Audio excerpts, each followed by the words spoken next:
करी थी। और आज एक और रिपोर्ट आई है IC 360 सर्वे 2021 का, जिसको कि people's research on India's consumer economy ने किया है।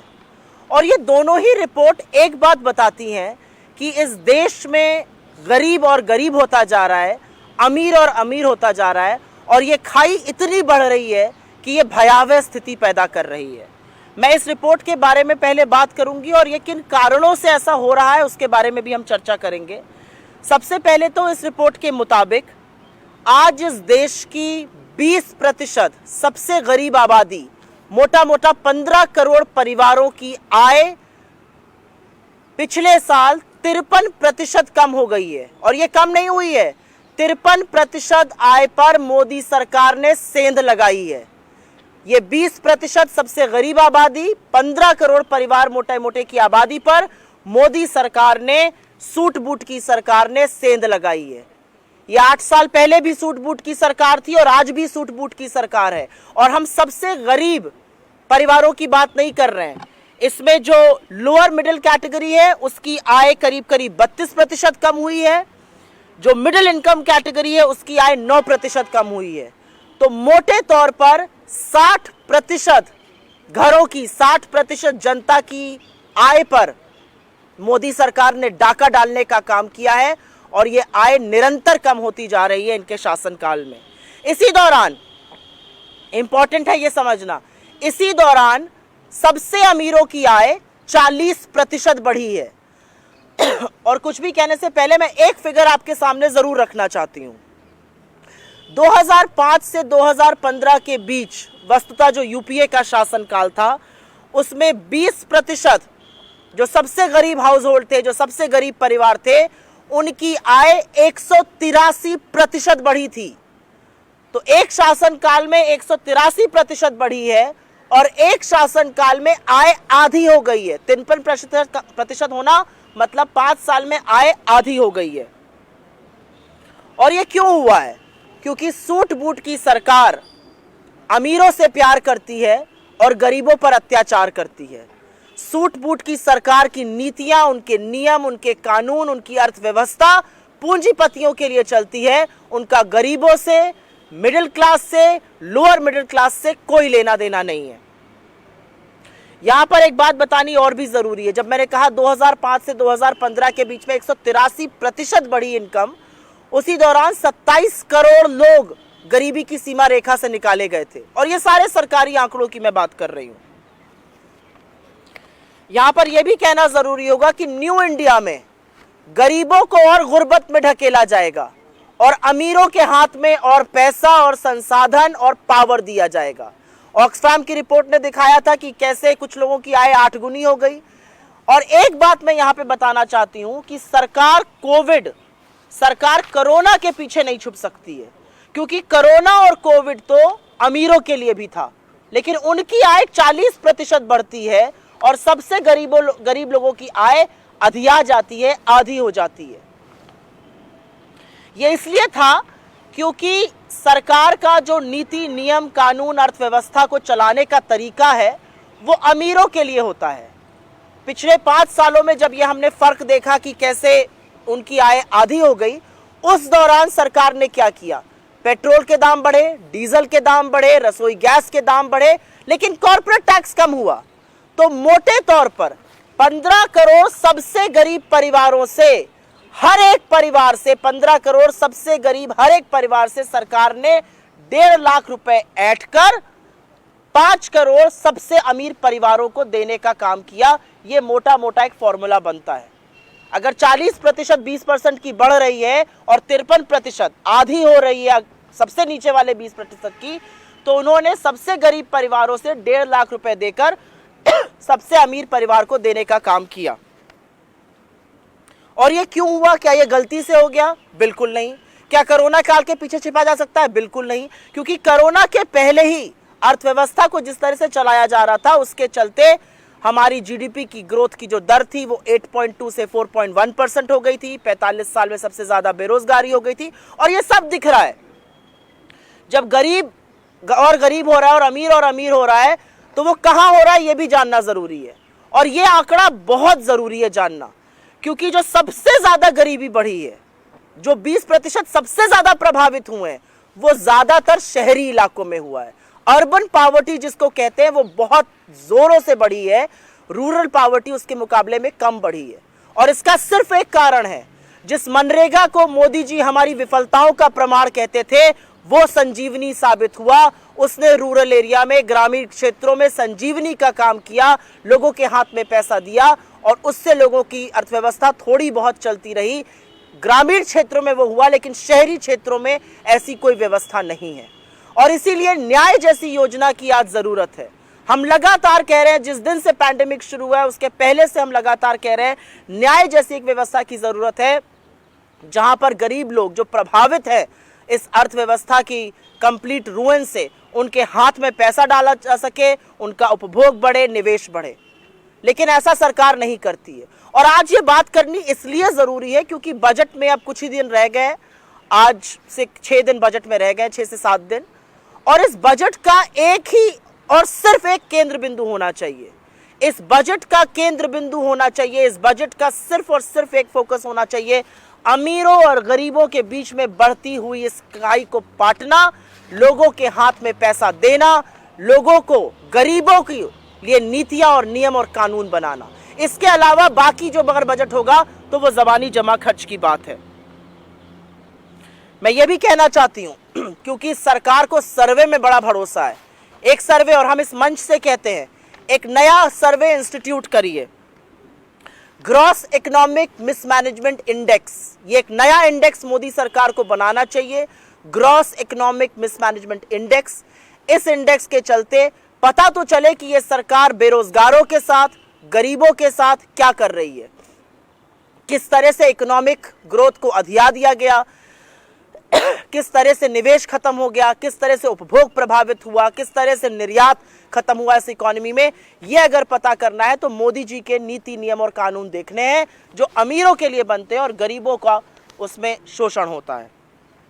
मैं इस मंच से एक बात यह भी कहना चाहती हूं, और यह जरूरी बात है कहने के लिए, कि हम पहली बार जो टेक्निकल रिसेशन में गए, हमने जिस तरह से रोजगार नष्ट होते हुए देखे, इस रिपोर्ट के मुताबिक ज्यादातर रोजगार छोटे, मध्यम, लघु उद्योगों के लिए हुए। और राहुल जी लगातार ये कहते हैं कि ऐसे जो उद्योग होते हैं वो किसी भी इकोनॉमी का रीढ़ की हड्डी होते हैं, उनका नष्ट होना, उनका क्षतिग्रस्त होना इकोनॉमिक रुइन, इकोनॉमिक बदहाली का कारण बनता है।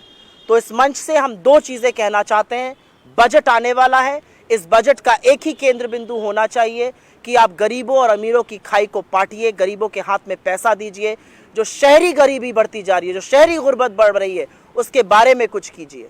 सबसे पहले तो समस्या का समाधान ढूंढने के लिए, आपको समस्या का निवारण करने के लिए समस्या को एक्सेप्ट करना, उसको स्वीकार करना जरूरी है। लेकिन ये सरकार समस्या को स्वीकार ही नहीं करना चाहती है।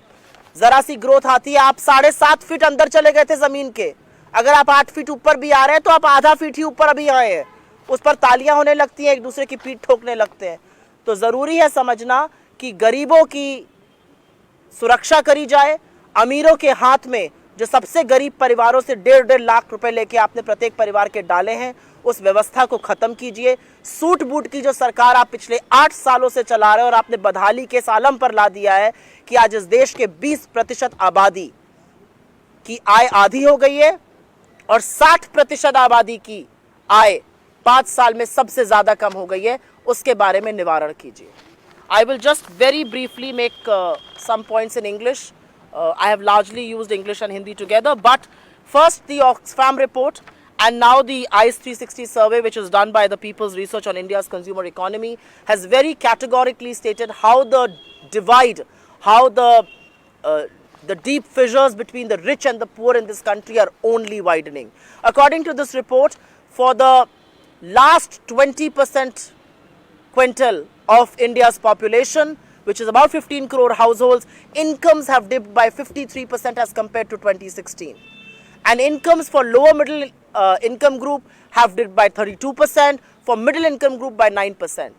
So on a broad speaking level, 60% of India is today earning less than what it was earning 5 years back. And this is one survey after the other showing this. So there's got to be some truth in how the income divide is widening. It is also important to point out here that for the 20% for whom income has halved under the Modi government, the same population saw their income surge by 183% under the UPA rule of 2005 to 2015, when we lifted 27 crore people out of poverty. But guess what? Whose income is going up? The richest 20% are richer by 39%. Their incomes have gone up by 39%. And survey after survey, report after report is showing that. So there really is some deep trouble in the economy. Because the suit boot sarkar, the people who only make policies for the rich and for the well-heeled, are only focusing on their wealth. We've seen how income divide is increasing in this economy. And so we from this platform suggest two things. Gross Economic Mismanagement Index should be instituted so that one gets to know how badly mismanaged the Indian economy is. Why is unemployment on the rise? Who is price rise affecting the most? Why are corporate taxes being cut but GST, which is being borne by everybody, being increased? These are the questions that the government of the day must answer. But because the union budget is right around the corner, from this platform we categorically and assertively insist that the union budget must and only focus on bridging this divide between the rich and the famous. The union budget should only and only focus on increasing money in the hands of the poor.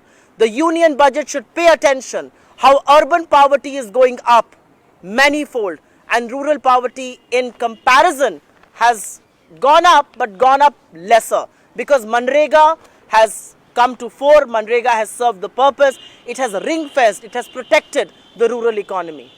And at this stage, I really think that the government of the day, which is about to present the union budget, should accept the problem that there is a huge income disparity problem. There is a huge increasing income inequality in this country. And if you're not going to bridge that, we are going to face very, very grave consequences. This will have repercussions on social equity. This will have repercussions on crime. This will have repercussions of all kinds. This will have repercussions on our demographic dividend, which you have turned into a demographic disaster. So from this stage, we only say that the income disparity is increasing, and it is on account of the government. The government is robbing the poor of their wealth, of their income, of their opportunities. And this must be put to an end. Thank you very much. आपके सवालों का स्वागत है. अगर suo motu हो पहले तो will be happy.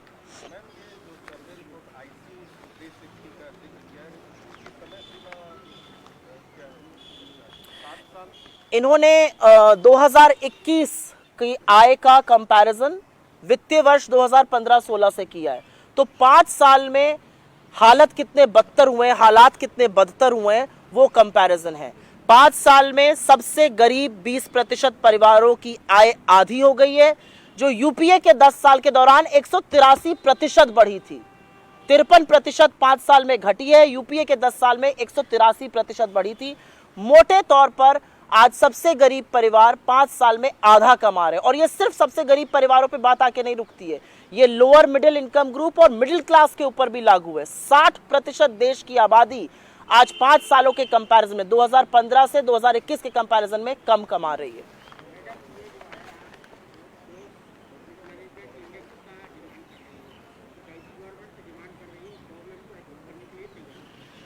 लेकिन हमारा काम है डिमांड करना, और हमारा काम है जनता के मुद्दे उठाना.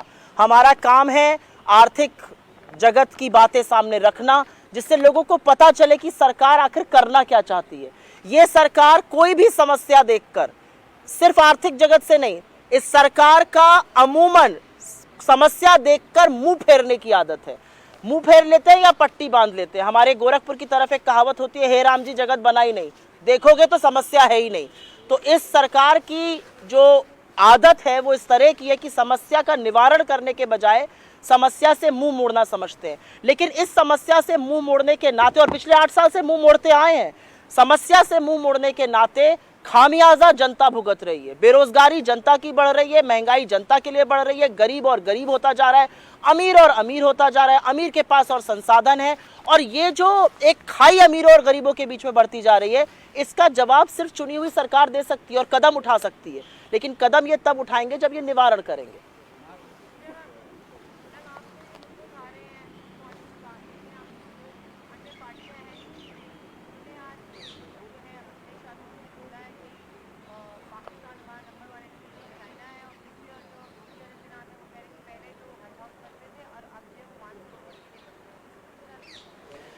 मैं एक बात कहूंगी इस मंच से और पूरी जिम्मेदारी के साथ कहूंगी क्योंकि उत्तर प्रदेश से आती हूं।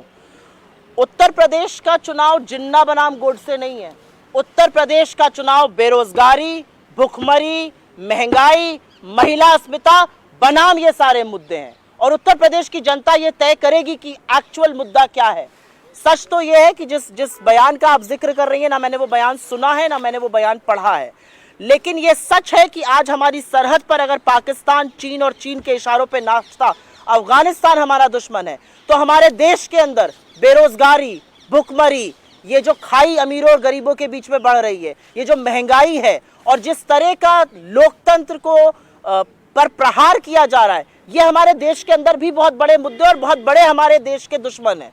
तो मुझे ऐसा लगता है कि इस तरह की बातें कर कर ध्यान भटकाने के बजाय ये गांधी का देश है, ये गांधी की अस्मिता से चलने वाला देश है और इस देश में जनता की बात करनी ही पड़ेगी। जनता की थाली में अगर 2 रोटी कम हो रही है तो आपको उसके बारे में बात करनी पड़ेगी। अगर 20% आबादी की आय आधी हो रही है तो आपको उसकी बात करनी पड़ेगी। ये भटकाने वाले मुद्दे हैं और एक्चुअली मैं अगर कहना चाहूं तो जॉर्ज फर्नांडिस ने एज डिफेंस मिनिस्टर भाजपा की एनडीए सरकार में कुछ ऐसी ही बात बोली थी। मैं इसका समर्थन या इसका खंडन नहीं करती हूं, लेकिन मुझे लगता है कि आज जरूरत है ये बोलने की कि गरीबों और अमीरों के बीच की खाई को पाटेगा कौन, उत्तर प्रदेश के बेरोजगारों को नौकरी कौन देगा, महिलाओं को सुरक्षित कौन रखेगा। क्या जब उत्तर प्रदेश के बेरोजगार प्रदर्शन करेंगे तो उन पर लाठियां बरसाई जाएंगी या उनसे संवाद किया जाएगा? आज मुद्दा ये है उत्तर प्रदेश का। As NDA defense minister, he had said China is a biggest enemy. Sorry. Punjab के मुख्यमंत्री कैप्टन अमरिंदर सिंह ने मैम कहा है कि नवजोत सिंह सिद्धू की पैरवी पंजाब से की गई थी, उनकी सरकार में मंत्री बनाने की, और इस बात से उन्होंने कांग्रेस की जो आला कमान है नेतृत्व में उसको भी अवगत करवाया था। नहीं, मैं समझ नहीं, पंजाब से करी गई थी, पाकिस्तान से उनकी पैरवी की गई थी कि इनको मंत्री पूरे सर्व सम्मान के साथ हमारे बड़े नेता रहे, हम लोगों का लंबा साथ रहा, लेकिन कैप्टन साहब जिस तरह की बातें कर रहे हैं मुझे लगता है शर्मनाक है।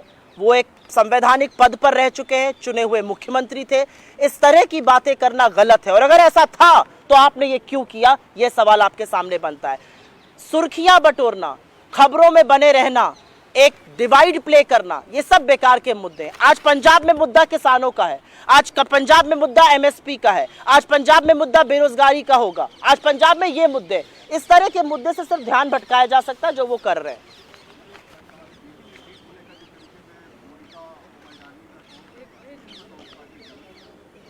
मेरा अपना मानना है कि कुछ ट्रेडिशंस, कुछ के साथ खिलवाड़ नहीं करना चाहिए। इसका गौरवशाली इतिहास रहा है, जो हमने अमर जवान ज्योति पर होते हुए देखा वो शर्मनाक है। वो शर्मनाक इसलिए है क्योंकि हमारे गौरवशाली इतिहास का हिस्सा है। हम में से हर व्यक्ति 50 साल से जलती हुई उस लॉ के आगे मुझे लगता है सर झुकाता है और उसको एक्सटिंग्विश करके ये कुतर्क देना कि हम विलय कर रहे हैं या आपने जो बीटिंग रिट्रीट की बात करी, इतिहास पर छाप अपने कामों से छोड़ी जाती है। इतिहास पे छाप 20,000 की एक इमारत बनाकर नहीं छोड़ी जा सकती है। मुझे लगता है भविष्य का निर्माण करना ज़रूरी है और भविष्य का निर्माण इस देश के युवाओं के साथ, महिलाओं के साथ, इस देश की अस्मिता के साथ करना पड़ेगा। जिस तरह की बातें हो रही हैं वो इतिहास के साथ खिलवाड़ करने के तरीके हैं और ये वही लोग करते हैं जो इतिहास बनते वक्त मुखबिरी और माफीनामा लिखते थे। I will take another question. आप पूछ चुके हैं, मैं पहले पहले मैं पूछ लेती हूँ फिर आती हूँ। आई कम बैक टू यू।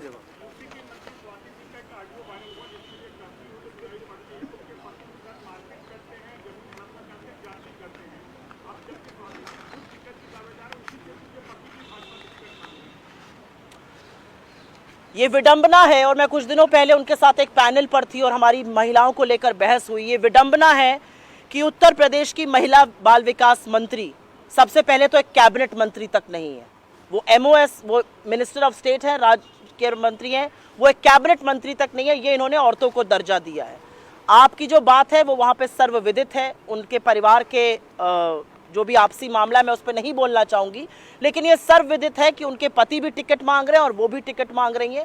और अगर ऐसा कोई वीडियो वायरल हुआ है या ऑडियो वायरल हुआ है तो मुझे लगता है बेटी बचाओ बेटी पढ़ाओ, जिसका 80% पैसा फंड पे खर्चा होता है और प्रधानमंत्री पढ़ाओ को पटाओ कहकर निकल जाते हैं और उसका संशोधन भी नहीं करते हैं, मुझे लगता है ये उसी असलियत का एक नतीजा है। मैं उनके पारिवारिक मुद्दे पर नहीं बोलना चाहती हूँ, लेकिन ये कहीं पर आपको दिखाता है कि एक चुनी हुई विधायक, एक चुनी हुई मंत्री जो मंत्रालय में रहकर अगर वो ऐसी बात कह रही हैं तो उत्तर प्रदेश में औरतों की क्या स्थिति है और हमारे लड़की हूँ लड़ सकती हूँ अभियान की क्यों ज़रूरत है, ये अपने आप में उजागर करता है।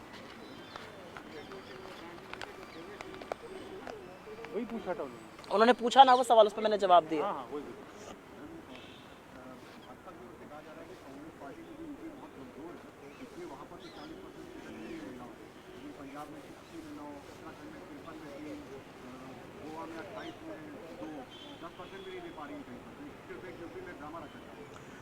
मुझे लगता है और मुझे थोड़ा गुस्सा आता है जब लोग लड़की हूँ लड़ सकती हूँ को ड्रामा कहते हैं। इसलिए गुस्सा आता है क्योंकि ये सिर्फ एक राजनीतिक मुद्दा नहीं है, ये उत्तर प्रदेश की आधी आबादी की आवाज़ है। ये महिलाओं का मुद्दा, ये उन महिलाओं का मुद्दा है जो हाथरस, उन्नाव, लखीमपुर, शाहजहांपुर जैसे अपराधों को जिन्होंने झेला है। ये उन महिलाओं का मुद्दा है जो आगे बढ़ना चाहती है, जो पढ़ना चाहती है, जो नौकरी करना चाहती हैं। आप उनको संसाधन नहीं दे सकते हैं, आप दूसरे का मजाक मत उड़ाइए। मुझे ऐसा लगता है Priyanka Gandhi ji general secretary in charge Uttar Pradesh में हैं, उन्होंने वहां पर एक क्रांतिकारी कदम उठाया और मैं ये भी कह सकती हूँ पूरी ईमानदारी के साथ कि लड़की हूँ लड़ सकती हूँ जो अभियान है उसकी सुगबुगाहट आज अन्य दलों में भी है, उसकी चर्चा कांग्रेस के भी अन्य शासित प्रदेशों में है। लेकिन जैसा कि राहुल जी ने पहले कहा है, हम लोगों की आदत ये नहीं है कि एक जगह करे तो दूसरी जगह को थोपा जाए। ये एक ऐसा निर्णय है जो समय आने पर सबको करना पड़ेगा। ये 40% टिकट की बातें खोखला दावा नहीं है, खोखली बातें नहीं है, ये आधी आबादी के सशक्तिकरण की बात है और ऐसा नहीं है कि यह हो नहीं सकता है। अगर 30 लाख निर्वाचित सदस्यों में जो कि जिला पंचायत, ग्राम पंचायत और ब्लॉक में आते हैं 10 लाख महिलाएं हो सकती हैं, तो आगे क्यों नहीं हो सकती। मुझे लगता है एक बड़ा कदम उठाया गया है और वक्त जब आएगा तो बाकी लोग भी ये काम करेंगे। हम आशा करते हैं और हमारा विश्वास है कि इससे अब कोई पीछे नहीं मुड़ सकता है।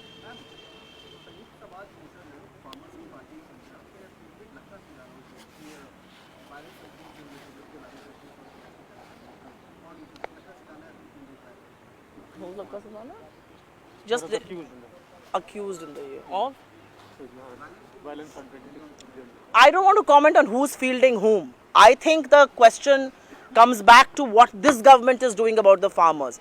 You leveled charges against the farmers when a constitutional authority allegedly went to the Prime Minister, and he's on record to say, when I went to the Prime Minister and said 500 farmers are dead, the Prime Minister turned around and said, they haven't died for me.